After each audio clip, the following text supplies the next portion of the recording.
महंगाई ने ईद की खरीदारी करने वालों को भी परेशान करके रख दिया। महंगाई का शिकार अवाम मार्केट्स में आते हैं, लेकिन अशिया की खरीदारी सुनकर खाली हाथ ही लौट जाते हैं।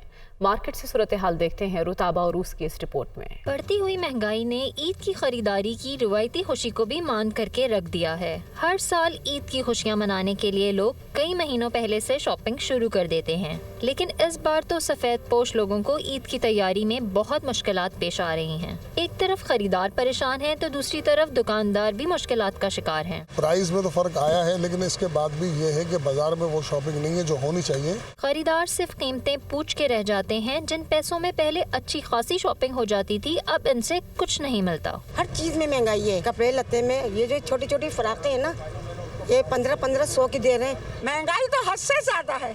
आदमी ना खा पा रहा है, ना कुछ भी नहीं हो रहा है। मजबूरी के तहत ईद तो मनानी है ना सबको। अगर कोई ज्यादा महंगे नहीं तो सस्ते वाले सूट ले लेंगे। आज जो 6000 लेके जा रहे हैं तो 2 सूट ही नहीं आते, एक ही सूट आता है। महंगाई में इजाफे की कई वजूहात हैं, लेकिन अफसोस की बात यह है कि बढ़ती हुई महंगाई ने ईद की शॉपिंग का मजा किरकिरा कर दिया है।